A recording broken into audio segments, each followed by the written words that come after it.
Hi everyone, let's go over the NOCO Genius 1 Smart Battery Maintainer, Charger, and Desulfator. What's inside the box, overview of the product, and how to use it. So inside the box is an advertisement for their other products, the AC adapter, the clamps, and a pamphlet on safety and warranty. Looking at the cables, they have these sturdy weatherproof connections with these caps they call X-Connect, and that lets you customize with their other accessories. At first I couldn't open this to know what it was, shows how good the weatherproofing could be, but I eventually did later to find that it's a 2 amp fuse, which makes sense because this is a 1 amp product. A good safety feature to keep it from overcharging. Moving on to the clamps, they can open to 1¼ inch wide and are attached by these removable 6mm eyelet connections that can be directly mounted to the battery if you would like instead of using the clamps themselves. This would allow you to just connect and disconnect at the X-Connect instead. So setting up, follow what's recommended for your car and situation. For me, I'm using the jump start points, which is one positive terminal and chassis ground. Then just connect it to the AC adapter side if you haven't already. You should hear a nice click to know that it's secure. Then I'm just checking one more time that my connections are secure. Now we can plug it into the wall.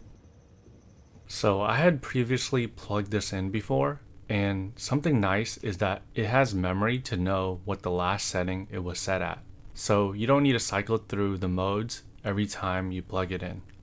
But if this is your first time, you will need to click through to select the battery type you have.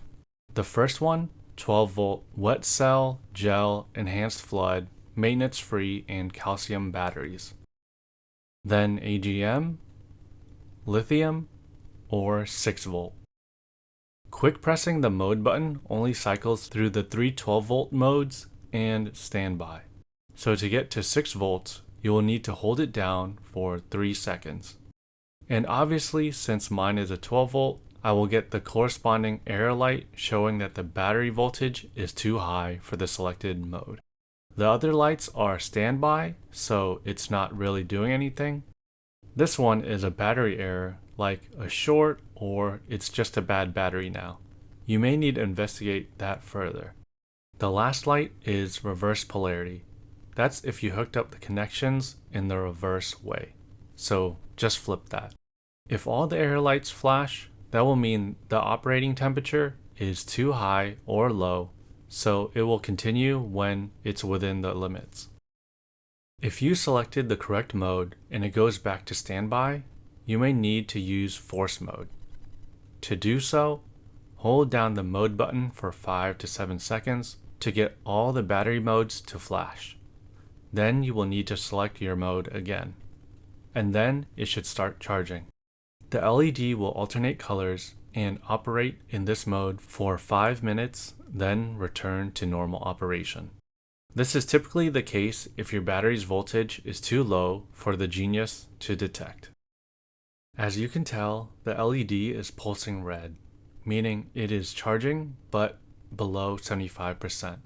A pulsing green means it's above 75% and bulk charging has completed, optimizing battery for extended life.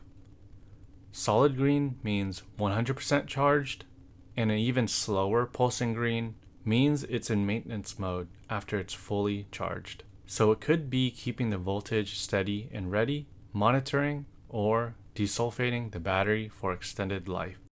I think it means to break down the sulfate crystals on the internal plates to restore battery capacity, to simply put it, which will all be done automatically. And if you are ready to use your battery, simply disconnect in reverse order. AC adapter first, then from the battery. I've seen a negative review on this saying it takes a while to charge, but this should be expected since you are buying the lowest amp rated charger they have at 1. If you want faster and charge now, then just get the higher rated ones. But for me, this is fine since I have a lot of time in between drives, like 3 weeks to over a month. So this is perfect. It's small, simple, smart, inexpensive, and feature-packed. I hope that this video helped you in some way, and thanks for watching.